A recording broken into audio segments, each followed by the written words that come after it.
જય શ્રી કૃષ્ણ. આપનું સ્વાગત છે અમારા નવા વિડીયોમાં.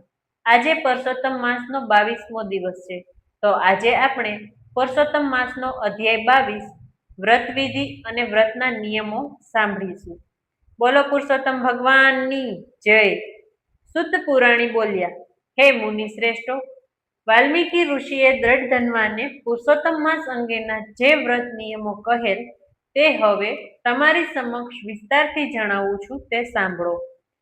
ઘઉં, ચોખા, બધા ધોળા ધાન્ય, મગ, જવ, તલ, વટાણા, ડાંગ, સામો, વાસ્તુક શાક, હિલ મોચિકા ભાજી, આદુ, કાળ શાક, કાકડી, કેળા, સિંધાલુણ સમુદ્રનું મીઠું, ગાયનું ઘી, દૂધ, દહીં, ફણસ, કેરી, હરડે, પીપર, જીરું, સૂંઠ, આંબલી, સોપારી, લવલી, આમળા, શેરડી આદિ હવિષ્યાંત પુરુષોત્તમ માસમાં લેવું. સર્વ જાતના અભક્ષ્ય માંસ, મધ્ય, ભાતનું ઓસામણ, ચોખા, અડદ, રાય, માદક પદાર્થ, બે દાળ થાય તેવું ધાન્ય, તલનું તેલ, ઝેર કાકરાથી દૂષિત થયેલ, વાણીથી દૂષિત થયેલ તેમજ પારકું અન્ન ન લેવું. પર સ્ત્રીનું સેવન ન કરવું. તીર્થ સિવાય બીજી યાત્રા ન કરવી. દેવોની, વેદની, બ્રાહ્મણોની, ગુરુની, ગાયોની, સાધુ સંન્યાસીઓની, સ્ત્રીઓની, રાજાઓની તથા મોટા માણસોની નિંદા ન કરવી. બ્રહ્મચર્ય પાળવું. જમીન પર સૂવું, પતરાળીમાં જમવું, સાંજે ભોજન લેવું, રજસ્વલાથી દૂર રહેવું, મલેચ્છો, ચાંડાલો, વટલી ગયેલા, ધર્મભ્રષ્ટો, સંસ્કારહીન શૂદ્રો આદિ સાથે બોલવું કે વ્યવહાર ન કરવો. કાગડાએ એઠું કરેલ અન્ન કે જળ, સૂતકી અનાજ, 2 વાર રાંધેલું, દાઝી ગયેલું, બળી ગયેલું અન્ન ન ખાવું. વળી ડુંગળી, લસણ, બિલાડીની છત્રી ટોપ, સવાની ભાજી, ગાજર, અળવીના પાન, મૂળા, સરગવાની સિંગ આદિ ન લેવું.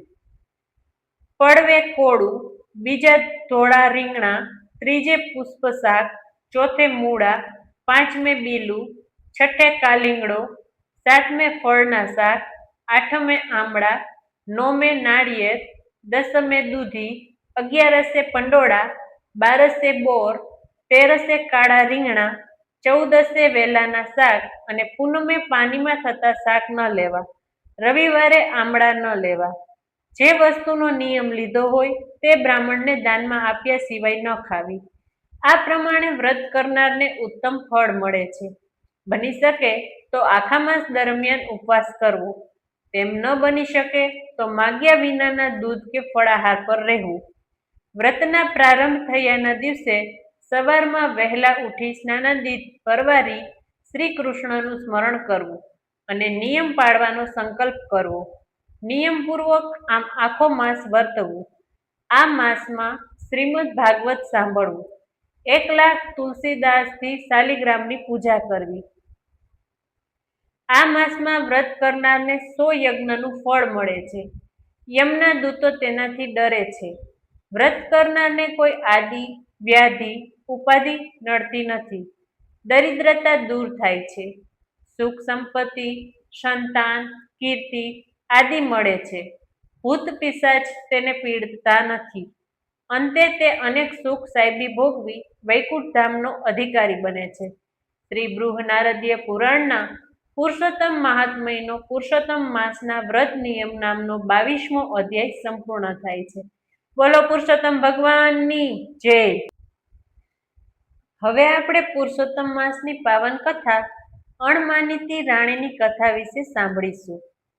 ચંદનપુરમાં કેશવસેન રાજા રાજ્ય કરે. તેમને ધનબા નામે રાણી હતી. લગ્ન કર્યાને ઘણા વર્ષો વીતવા છતાં રાણીનો ખોળો ભરાતો ન હતો. તેથી રાજાએ માનકુંવરબા સાથે બીજા લગ્ન કર્યા. 2 વર્ષમાં માનકુંવરબાને ચંદ્રસમો રૂપવાન કુંવર થયો. માનકુંવરબા રૂપવાન હતા. તેમાં દીકરો થતા રાજા આગળ તેમના માનપાન વધી ગયા. રાજા માન કુંવરબાને માનપાન આપવા લાગ્યા અને તે કહે તેમ કરવા લાગ્યા. બીજી બાજુ ધનબા માને સાધારણ હતા. તેને હજુ સુધી સંતાન થયેલ નહીં, તેથી રાજા તેની સામે નજર પણ ન નાખતા. ધનબાને રહેવા માટે રાજાએ મહેલના છેવાડે 2 ઓરડા આપી દીધા. જ્યાં ધનબાને રાજા તરફથી તિરસ્કાર મળતો થયો, તો પછી નોકર ચાકર તો શા માટે માન આપે? રાજમાં બધા જાણતા થઈ ગયા કે માન કુંવરબા રાજાના માનીતા રાણી છે, જ્યારે ધનબા રાજાના અણમાનીતી રાણી છે. માન કુંવરમાં રૂપ હતું અને સાથે તેને કુંવર આવતા તે અભિમાની થઈ ગયા. જીભ ઉપર તોછડાઈ આવી ગઈ. ગમે તેનું અપમાન કરતા તેઓ અચકાતા નહીં. બધા નોકરો તેમનાથી બીતા રહેતા. ધનબામાં રૂપની કમી હતી, જ્યારે ગુણમાં પૂરી હતી. રાજા રાણી તરફથી તેમની ઉપેક્ષા થતી હતી. તેનું કોઈ ભાવ પૂછતું ન હતું. તેની પાસે બેસીને કોઈ 2 મીઠા બોલ પણ બોલતું ન હતું. આવી દશામાં તેણે ભગવાનનો સહારો લઈ ધર્મ ધ્યાનમાં મન પોરવ્યું. એવામાં પુરુષોત્તમ માસ આવ્યો. ધનબાએ પુરુષોત્તમ માસનું વ્રત લીધું. તે દરરોજ સવારે વહેલા ઉઠી નદીએ સ્નાન કરવા જાય, કાંઠા ગોરમાનું પૂજન કરે તથા કથા વાર્તા સાંભળે, દાન દક્ષિણા આપે અને એકટાણું કરે. માન કુંવરબા ધનબાને આ બધું કરતા જોઈ હશે. તેની ઠેકડી ઉડાડે, ભક્તાણી કહી ધનબાને સંબોધે. રસોડાનો કારભાર નવી રાણીના હાથમાં હતો, તેથી ધનબાને એ જૂઠું ખાવા મોકલતી. તે એમ ઈચ્છતી હતી કે તેનું વ્રત ભાંગે તો સારું. ધનબા સમજુ હતી. એ જાણી ગઈ કે માનકુંવર એના વ્રત તોડાવવા માંગે છે, તેથી તેણે એકટાણું બંધ કરીને ઉપવાસ આદર્યા. આથી કરીને માનકુંવરના પેટમાં તેલ રેડાયું. એણે તો રાજાને ભંભેરવાનું ચાલુ કર્યું. તેણે રાજાને કહ્યું, આ તો ફક્ત પુરુષોત્તમ માસનું બહાનું છે. ખરી રીતે તે તમને મારી નાખવા માંગે છે. એના માટે આ બધું કરી રહેલ છે. તમે મરો તો એના પિયરિયા રાજ કરે. કાચા કાનના કેશવસેને રોષે ભરાઈને ધનબાને પોતાના મહેલમાંથી કાઢી મૂકી. બિચારી ધનબા તો રડતી કકડતી ચાલી નીકળી. ઉપર આબ અને નીચે ધરતી. ભગવાનનો ભરોસો હતો. આંખમાંથી આંસુઓની ધારા વહેતી હતી. ઉપવાસને લીધે શરીરમાં અશક્તિ હોવાથી તે લથડિયા ખાતી આગળ ને આગળ વધતી હતી. રસ્તામાં એક ગાય મળી. તે તરસે તરફડતી હતી. ધનબાએ નજીકના વહેણમાંથી પાણી લાવી તેને પાણી પાયું. ગાયે પાણી પીધા પછી તે આગળ વધી. આગળ જતા એક જીર્ણ શિવાલય આવ્યું. ધનબાએ તેને વાળી ચોળીને સાફ કર્યું. આંગણામાં પાણી છાંટ્યું. સરોવરમાંથી જળ લાવી શિવજીને સ્નાન કરાવ્યું અને પછી બીલીપત્ર લાવી શિવજીની પૂજા કરી. આગળ જતા રસ્તામાં 2 ઝઘડતા નાગ જોયા. ધનબાએ બંનેને હાથ જોડીને વિનંતી કરી એટલે એ બંને શાંત થઈ ગયા. રાણી તો થાક ખાતી ખાતી આગળ ને આગળ વધી જતી હતી. ઉપવાસને લીધે અને થાકને કારણે તેમની આંખે અંધારા આવતા હતા, પગ લથડાતા હતા. ધનબા તો એક ઋષિના આશ્રમ પાસે બેભાન થઈને ઢળી પડ્યા. ઋષિ મહાજ્ઞાની હતા. તેઓ રસ્તા ઉપર પડેલ બાઈને પાસે જઈ તેના મોં ઉપર પાણી છાંટી ભાનમાં આવી. ઋષિએ ધનબાને બધી વિગત પૂછી. તેમણે પોતાની બધી કથની ઋષિને કહી સંભળાવી. આથી ઋષિને દયા આવી. તેઓ કહેવા લાગ્યા, બહેન, તે પુરુષોત્તમ માસમાં ભગવાન પુરુષોત્તમનું વ્રત કર્યું છે. આથી તારો જન્મ સાર્થક થયો છે. તે વ્રત દરમિયાન સ્નાન, દાન, કથા વાર્તા સાંભળી પૂર્ણ શ્રદ્ધા ભાવે પુરુષોત્તમ ભગવાનને સેવ્યા છે. તેથી તારી ભક્તિથી તેઓ સંતુષ્ટ થયા છે. હવેથી તારા સમસ્ત દુઃખનો અંત આવે છે. તું મહેલે પાછી જા.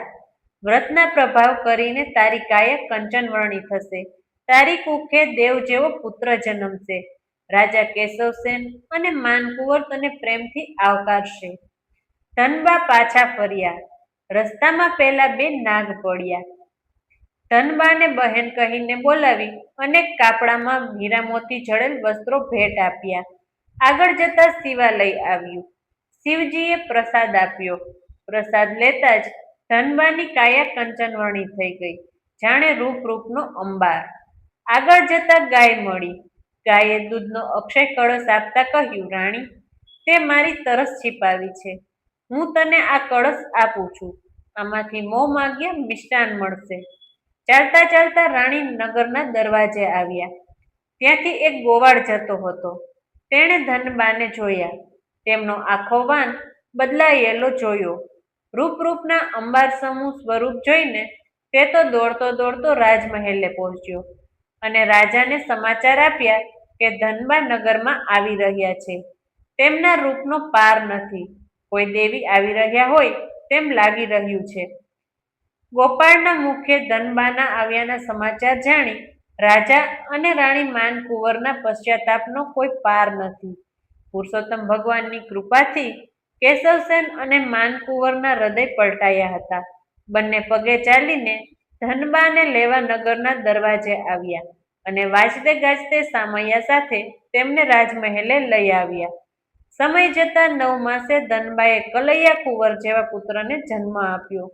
પુરુષોત્તમ ભગવાનની કૃપાથી હવે બધા સંપીને આનંદથી રહેવા લાગ્યા. માનકુંવર બા પણ પુરુષોત્તમ માસનું વ્રત મહત્વ સમજ્યા અને તેઓએ પણ પુરુષોત્તમ માસનું વ્રત કર્યું. બોલો પુરુષોત્તમ ભગવાનની જય.